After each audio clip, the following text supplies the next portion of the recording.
Es socióloga e historiadora feminista. Dora, buenas noches, gracias por atendernos.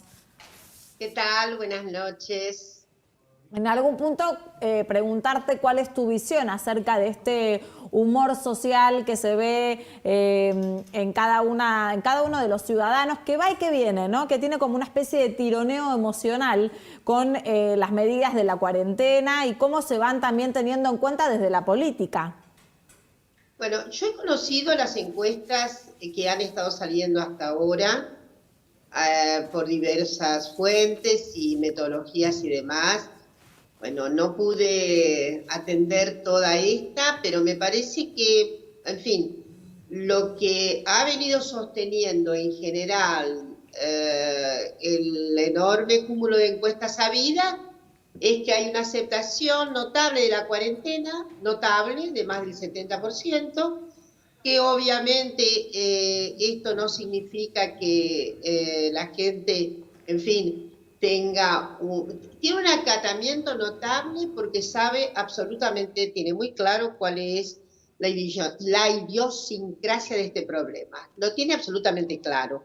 Y además se cuida mucho y demás. De modo que, bueno, es muy difícil apreciar el humor, digamos, porque el humor va cambiando en estos días. Y no sé exactamente cuál era, digamos, cuál es la fuente de esa encuesta, pero bueno, las que yo tengo son muy positivas.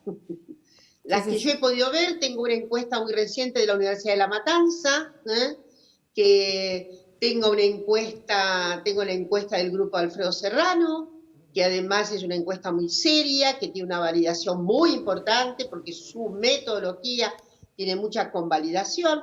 En fin, yo creo que el humor social no está para nada tan deteriorado como puede estar significado, bueno, por algún tipo de survey, ¿no? Claro. En fin, tengo una opinión, todo lo contrario, muy optimista respecto de, ¿cómo diré?, el orden del acatamiento, ¿no?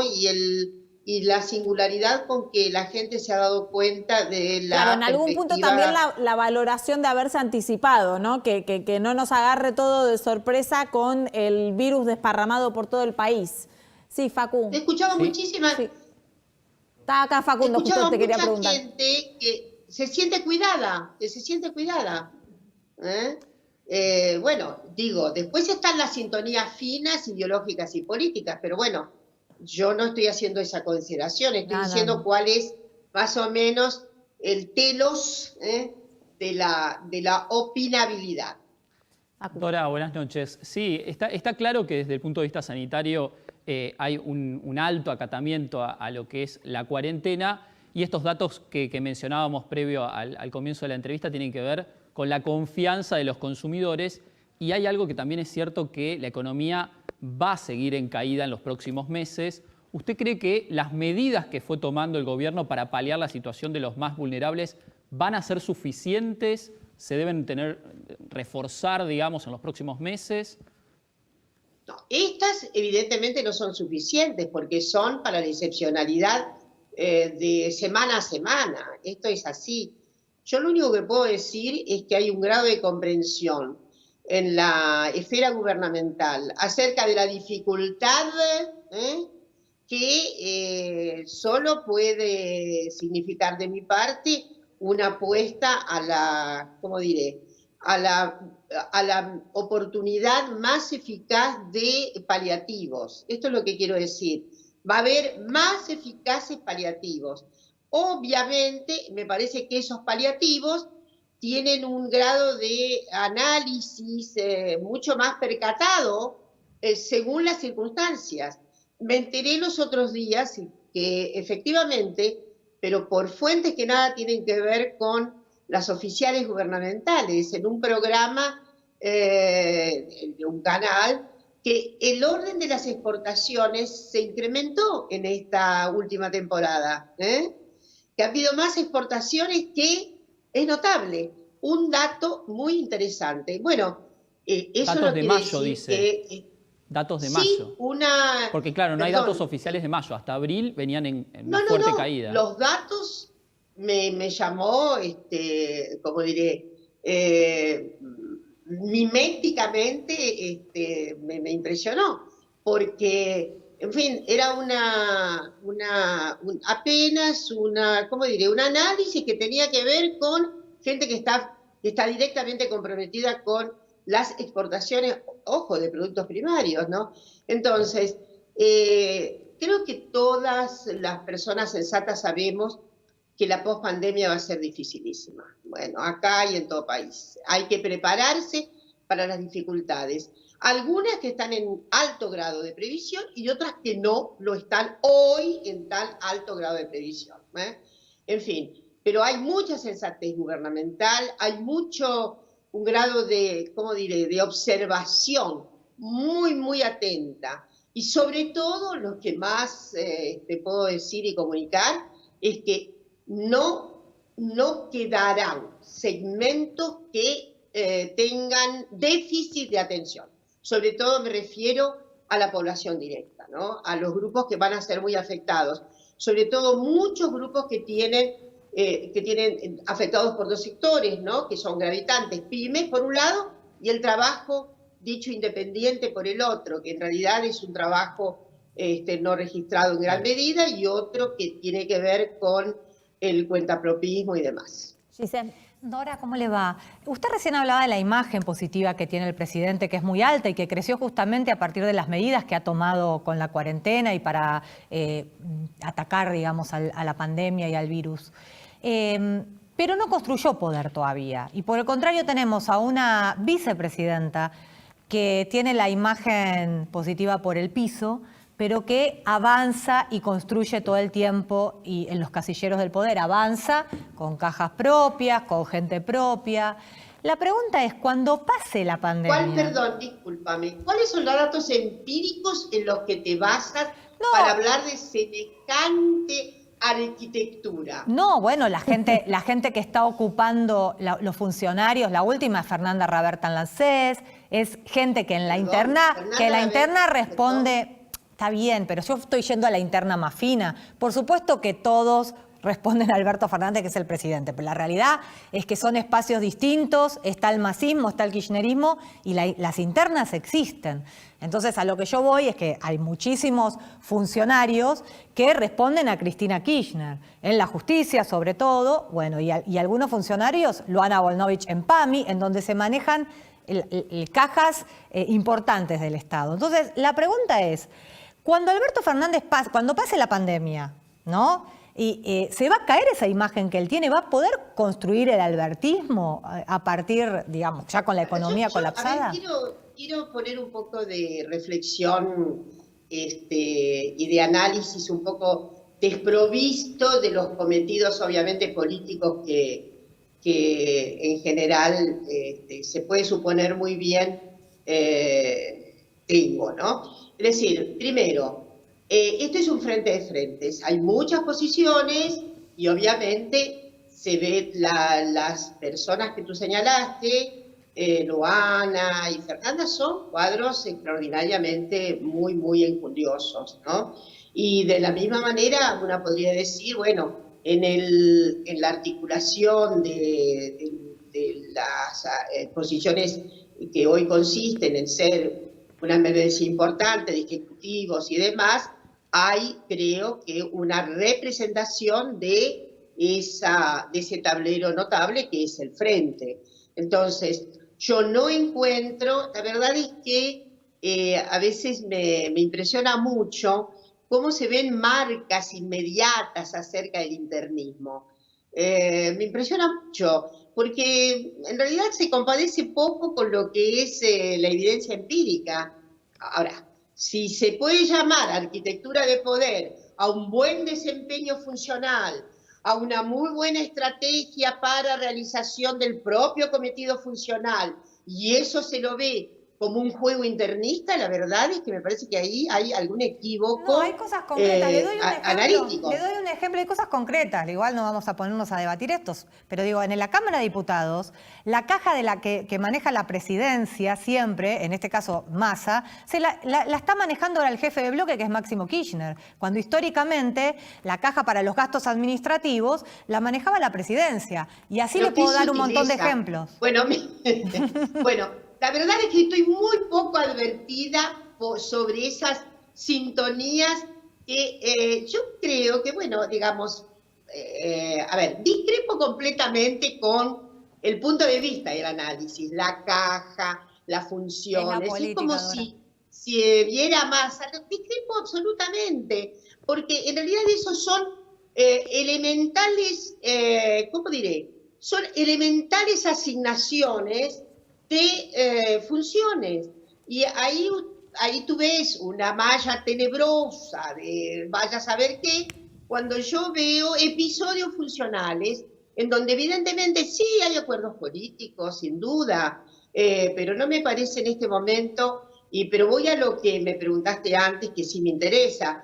Yo no estoy segura para nada. Alberto es una figura de enorme convicción, sensibilidad y de tanta sensatez, y tan ponderada su actuación política y su deseo, efectivamente, acorde a su convicción de que este país se ponga de pie, que la verdad es que no me parece que ni siquiera aliente lo que se llama el albertismo. Bueno, hay enorme simpatía por Alberto, pero bueno, seguramente también se compadece con enormes simpatías por otras figuras de gran liderazgo. En fin, yo lo que creo es que apenas a unos meses inaugurándose el nuevo trayecto, bueno, fuimos inundados por este vendaval, ¿no? Por este gran imprevisto. Esto no estaba para nada dentro de las conjeturas de las dificultades, ¿no? Entonces, hay que entender que ha habido mucho coraje en las decisiones, hay que tener coraje para tomar decisiones como estas, y en fin, y me parece que Alberto está mucho más ligado a sus convicciones que a las oportunidades que derivan de su propia realización. Creo que esta es yo adhiero, Dora, seguramente el análisis es muy pertinente, pero convengamos que también los políticos siempre tienen una ambición personal. Esto es indefectible al ser animal político argentino. Pero ¿quién haría política sin dos dosis? Una voluntad, obviamente, de crecimiento, y la otra, la ambición. Y de juegos de poder. Y la otra, una cierta dosis de narcisismo. A veces, muchas políticas y políticos están como derramados de narcisismo. Bueno, he ahí un aspecto que a mí me parece muy interesante en Alberto.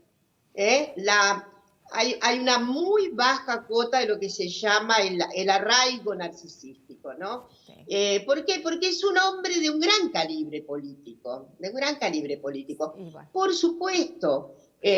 Nadie expresa que Alberto esté en una situación así absolutamente, ¿cómo diré? Impregnada de absoluto desinterés por pero claro, su propio... tampoco es tan inocente todo. Sí, Nico. Dora, le quería preguntar porque recién usted le marcaba a mi compañera Gise sobre el tema de las cuestiones empíricas, ¿no? Si yo vuelvo a las encuestas de humor social y pongamos que tengo un 70% de humor social positivo y un 30% de humor social negativo, estoy hablando de 15 millones de personas que por ahí no se sienten cuidadas, ¿no? O no se sienten acompañadas o no se sienten acordes a las políticas de gobierno. Cuando, o sea, si yo salgo del porcentaje, me encuentro con números grandes, o sea, 15 millones de personas en la población de Chile, básicamente. Al momento de abordar políticas públicas en medio de una pandemia, ¿usted cree que el gobierno tiene que despegarse de las encuestas de humor social y abordar lo que crea que sea necesario? Porque dudo mucho que, supongamos, un peluquero que hace 3 meses no abre, se sienta cuidado. A ver, yo no sería sincera con mi fuero más íntimo si dijera que alguien puede desapegarse de esa proporción de, ¿cómo diré?, de ánimo adverso. Bueno, primero, estamos en una democracia y hay mucha gente que va a seguir siendo opositora, hay mucha gente que probablemente haya construido en este lapso una relación u otra con Alberto. Alberto creo que tiene un ejercicio de liderazgo muy empático. Los otros días me preguntaron, hay varias formas de liderazgo. Yo creo que en este momento, dadas las circunstancias tal vez, ¿no? Hay ahí un liderazgo empático. Bueno, ese liderazgo empático no es al 100%, obviamente. ¿Por qué? Porque siempre hay hebras ideológicas y políticas que nos determinan, que hacen que, bueno, lo que a mí me parece maravilloso, a otra gente le parece absurdamente malo. En fin, yo lo que quiero decir que en este momento hay una composición de mayorías, de enorme mayoría, que están con enorme empatía. Esto no quiere decir que sea un crédito definitivo. Y sí, cualquier político sabe que como no hay créditos definitivos, hay que labrar absolutamente ese crédito. Bueno, estoy en ese punto, digamos, acompaño la idea de la racionalidad política, de un político evidentemente puesto en estas circunstancias, sobre todo de gran ejercicio de una labor política, bueno, efectivamente, además tiene como obligaciones para ir midiendo qué es lo que pasa con relación a, bueno, su política y digamos, lo que deriva de las reacciones en la propia población. Eso sería insensato si el presidente y sus equipos no atendieran valoraciones respecto de los cambios, ¿no? Dora, sería absolutamente necio, no creo que, digamos, que pueda existir tal cosa. Dora, quiero aprovechar que te tenemos para hablar un poco también, como vos sos una gran militante feminista, de los cupos femeninos en el gobierno. Y para eso la tenemos a Gise, que recolectó datos sobre el tema. Sí, vamos a tirar unos datos, Dora, te voy a tirar datos concretos y después vos me vas a decir si te parece que el gobierno de Alberto Fernández es paritario o no. La socióloga Paula Canelo, que es investigadora del CONICET, hizo un relevamiento sobre los cargos más altos del gobierno de Alberto Fernández y los comparó con los dos gobiernos anteriores. Hay un 37% de mujeres ocupando en el gobierno de Alberto Fernández cargos de cúpula, digamos, los más altos. Esto a simple vista parece poco, pero lo que dice esta socióloga es que es un récord histórico, porque en el gobierno de Mauricio Macri ese cupo era el de 23,1 y en el de Cristina Kirchner era de 22,7.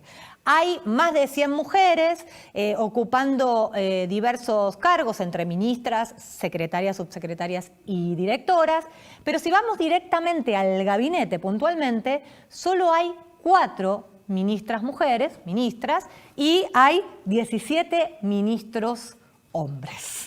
La pregunta es, ¿te parece que es un gobierno cercano a la paridad de género con estos datos?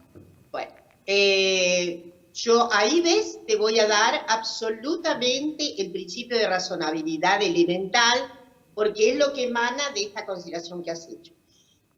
Bueno, no sé si vos sabés que nos hemos preocupado mucho las mujeres, de la militancia y de cierta expresión militante dentro de la configuración del frente, etcétera, respecto de actitudes mucho más paritarias. Tuvimos inclusive, en fin, algunas solicitudes más exuberantes en este sentido.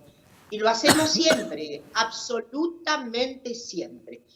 Ocurre que en fin, cuando se hizo la primera distribución por cargos, había una cierta inadvertencia, me parece, de nuestra parte, respecto de que la composición en los juegos de oportunidad de representación de todas las fuerzas tenían evidentemente síntomas patriarcales, como ocurre con, en general, en la arena política, que está muy atravesado por endechas y por mallas patriarcales.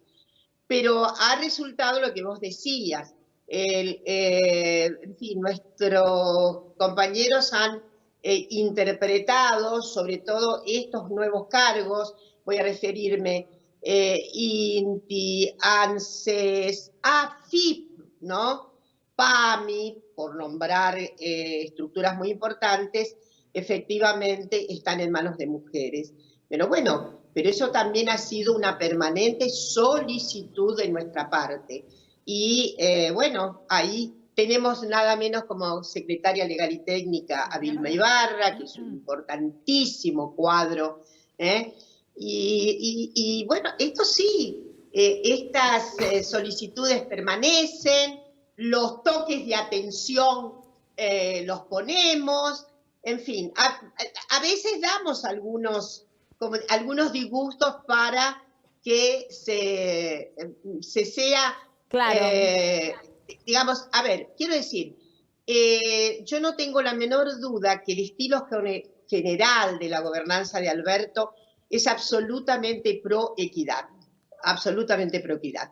Ahora, obviamente, hay a veces sí se producen ciertos, yo diría, hiatos, escozores, pero las mujeres estamos muy, muy atentas a estas circunstancias, ¿no? Dora, quiero aprovechar que estamos en pleno de la pandemia, estamos hablando también de género, para tirarte un dato que sacó UNICEF, que lo tengo acá. El apoyo a los chicos, ¿no?, en las tareas escolares durante esta pandemia de coronavirus recae en general en las madres en un 68%. Y solo un 16% de los padres está como más activo y ocupándose de los niños. Realmente acá se nota un poco, ¿no?, también el rol de las madres, que tienen que hacer home office, trabajar en la casa. En general se ocupan de los chicos y de las tareas del hogar. Y por eso estamos la mayoría colapsadas, ¿no? ¿Vos qué lectura haces de la sociedad y si en algún punto las nuevas generaciones tienden a cambiar ese porcentaje que ahora se ve con una brecha amplia? Sí. Bueno, tenemos una conjetura que probablemente podamos comprobar cuando salgamos, así que podamos tener alguna investigación más seria. Tenemos la conjetura de que lo que dices es lo que ha ocurrido. Hay una sobretarea de las mujeres, porque además yo he venido diciendo que no hay paridad, no ha habido paridad en el trabajo doméstico en esta temporada. Puede haber habido alguna morigeración, pero claro, paridad no ha habido. La segunda cuestión, hay un 50% de mujeres que está en actividad económica, que en fin, que tiene alguna actividad económica fuera, es decir, que trabaja fuera de la casa. En general, con el confinamiento trabajamos en casa. Claro. Y trabajamos en casa quiere decir que se está produciendo un fenómeno que yo llamo de doble colonización. Hemos traído la vida pública a nuestra casa. Claro. Y la vida doméstica la hemos colonizado con la vida pública. Y esto representa una sobretarea, sobre todo para las mujeres. Porque efectivamente esta inundación de vida doméstica que tiene lo telemático es una cuestión que, bueno, que indagaremos con mucha más audacia y sobre todo con buena metodología, pero lo que vos decís es lo que esperamos que se vaya a constatar. Claro, con las nuevas generaciones. El confinamiento doméstico no significó cuotas altas de participación en las tareas domésticas por parte de cónyuges, compañeros, hijos mayores y demás. Entonces ha habido una sobrecarga para las mujeres. Y sí, lo vemos, es el comentario de todas las mujeres, todas colapsadas. Dora, buenas noches, se nos fue el programa, gracias por estar con nosotros. Bueno, gracias, un gusto. Chao. Buenas noches, chicos, descansen, llegó el fin de semana, nos reencontramos el día lunes. Con ustedes también nos reencontramos el día lunes, primero a las 20:30, los espero con las noticias.